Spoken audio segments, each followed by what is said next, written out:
Hi everyone, welcome to the Earth Science Regents Review podcast series created by the Hommocks Middle School Earth Science Department. Today we're going to be talking a little bit about the solar system. Well, if you've been following in sequence, we started big with the universe and how the universe formed through the Big Bang. Next we moved down to the different types of galaxies and focused on the Milky Way. Now we're going to talk about the most important star in the Milky Way, our very own sun, and everything that moves around it. That's what we call our solar system. Scientists believe about 4.6 billion years ago, dust, gas, and rock left over from the Big Bang started to pull together through the force of gravity.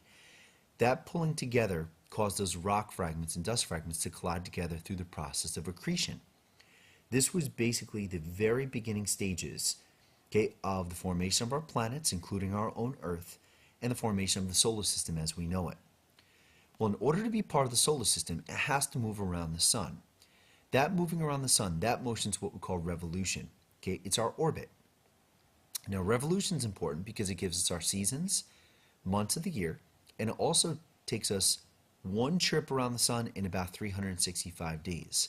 Do not get that mixed up with rotation. Rotation is going to give us day and night. So you have to be careful with the difference in motions. And what you're looking at now, that's rotation. What you're looking at now, that's revolution. Mercury, Venus, Earth, and Mars all revolving around the sun, and including the asteroid belt. Now, our solar system really focuses on the sun and the 8 planets. The 4 terrestrial planets, Mercury, Venus, Earth, and Mars, and the 4 Jovian planets, Jupiter, Saturn, Uranus, and Neptune.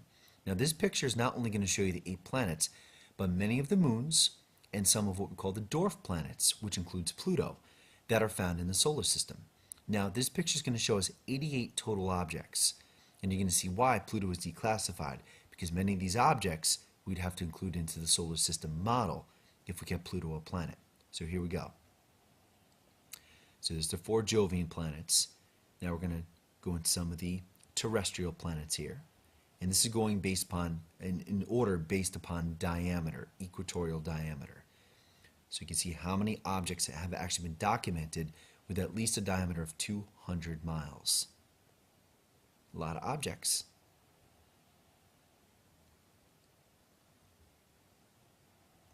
Now the solar system model that we use today was not what was used in the past. The first model that was proposed by Ptolemy, and this is the geocentric model.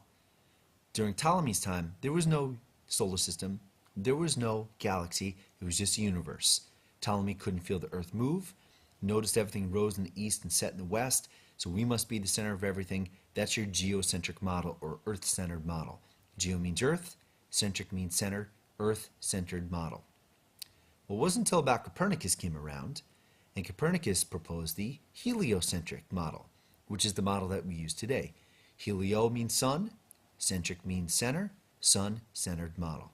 And that's obviously the model that we are talking about right now. Okay? Don't forget about page 15 in your reference table. You have every category that you need about every planet that we have in the solar system. Make sure you know how to use this. Page 15 in the reference table. Okay? That's it for now.